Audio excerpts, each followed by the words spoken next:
Beep, beep, beep, beep, beep, beep. Welcome to the court of the digester. Here is red. Red! I love it. People comment about my shirt. They comment about all sorts. Oh, that shirt's nice. Oh, you've shaved your beard. I love it. Aren't people great? So, here, therapists. Let's talk about therapy. Therapy. Oh, my God. I've been teaching for many years. Well, I'm still teaching now. Obviously, the warrior teachers, come be one. I've been teaching for years. Winning mindset. Come and join us, right?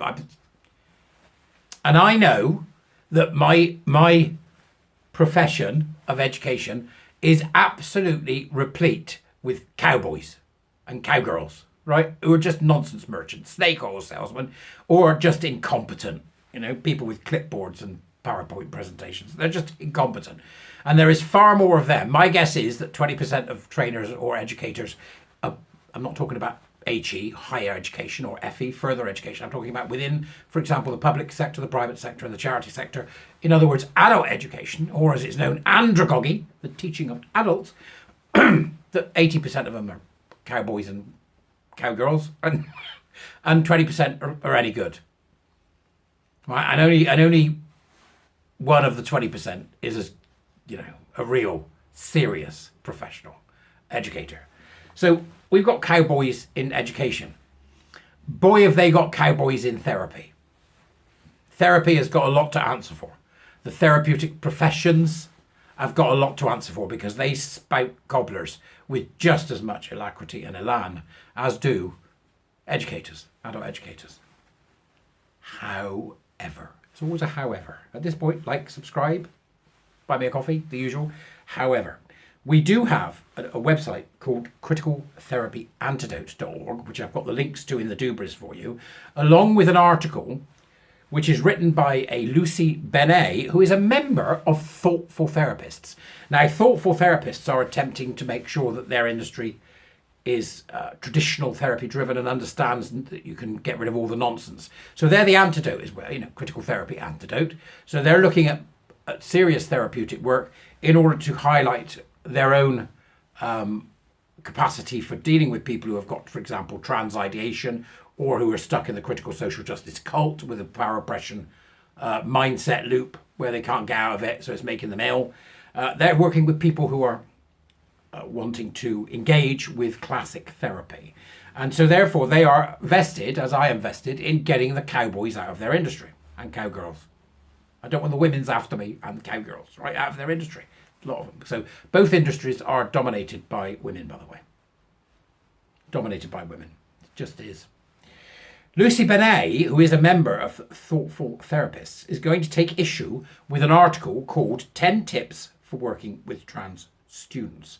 Her suggestions are based on her own extensive experience in working with children, bringing these issues into the therapy room. Many therapists feel de-skilled and underconfident in working with children in this context.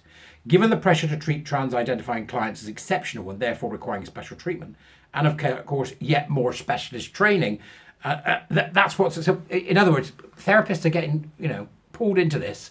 Oh, you're going to need specialist training to deal with this LARPing person who thinks they're Napoleon. Right? That's right.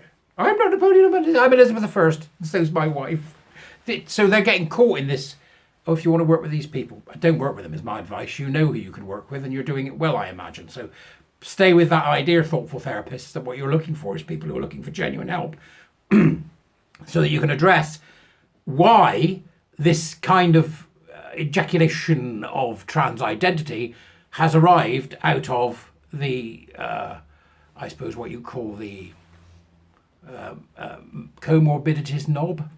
Because there's always something else at the root in there. Because trans ideation isn't real. It's the culmination of series of problems.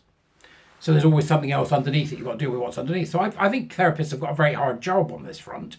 So I'm pleased to see this article, and just to give you a flavour of what's going on. It begins, working with trans young people, an alternative view. One more thing before I rant about this. We're talking about therapy in the language of therapy and in the particular structure in which therapy has to work. Let's get some nuance on that. All right, okay. So the language is that of the therapists. Or as, if you want a filmic reference, this is the language of Mordor and I will not speak it here. Right, it's their own language. It's how they speak. When I recently came across Sam Hope's 10 tips for working with trans students, I was deeply alarmed. It seemed to me that everything a therapist is taught in any reputable training course had been abandoned in favour of an ideologically driven approach. Ideologically driven approach. And with a definite direction and outcome in mind, so they know where they're taking them. Cart before the horse, right? This demonstrates a significant lack of both respect and care for the individual and curiosity about their story. There are also significant safeguarding risks involved in simply affirming what a student tells us, risks to their own health and well-being, as their needs are not being fully addressed, and risks to the well-being of other students who are being required to participate publicly and without consent in an ideological experiment with no basis in reality or attention paid to biology. Klaxon warning here from the thoughtful therapist. Somebody says, I'm trans. Your first course to safeguarding. Your second course to social services. We would never affirm that someone suffering with anorexia was obese and agree that they should be prescribed laxatives and a starvation diet. We would never affirm the dark world view of someone engaging in self-harm and facilitating the buying of razor blades. And yet, when a distressed and confused young person comes to us and declares that they believe they are the opposite sex or non-binary, we are invited to affirm this, to indulge their worldview and possibly direct them down a path to the most radical conversion therapy imaginable, leading to surgical removal of healthy body parts and a life on powerful drugs to maintain a pretense.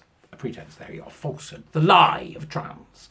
The lie that you can be something you are not, which is being pushed in schools, universities. I mean, it's all got to go. The whole thing's got to go. So what we then follow with is below is my alternative version of Sam Hope's top tips for working with trans students. This is based on the experience of working with many gender-questioning teenagers, the vast majority of whom were girls wanting to identify as boys. Now that's interesting. So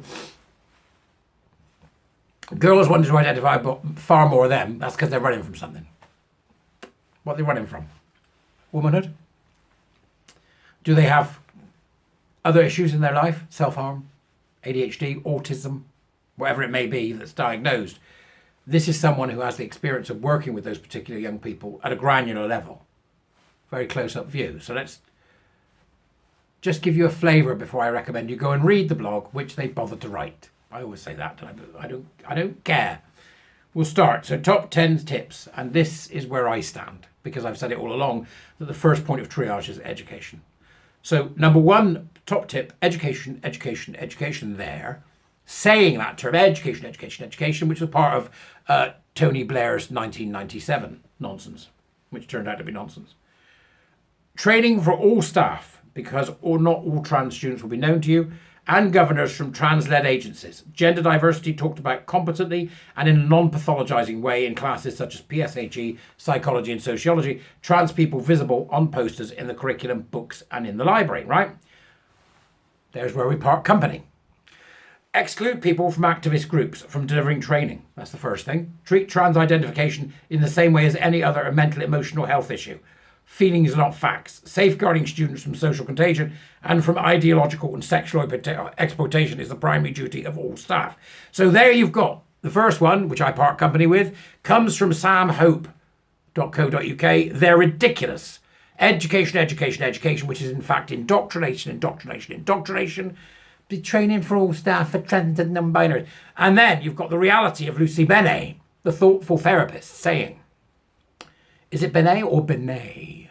Lucy Benet. It might even be Beanie. Lucy, help me out. 10 tips, and then you get Lucy saying, exclude people from activist groups from delivering training. I would go further than that first statement on education, education, education. But what Lucy has done there is to pinpoint the one major difference and the root difference, because it's number one, and the root difference. Education, education, education. We must educate these people about the truth about this disgusting global human experiment and the greatest medical travesty of a generation. That's what we must do. Lucy, thank you for preparing this. I urge you as my viewers to go and read the rest of Lucy's blog. It's fascinating, and Lucy addresses every one of the 10 points that has come from this ridiculous samhope.co.uk. So do please go and read. Thank you very much for watching. I shall see thee later. I morph. Ta-da!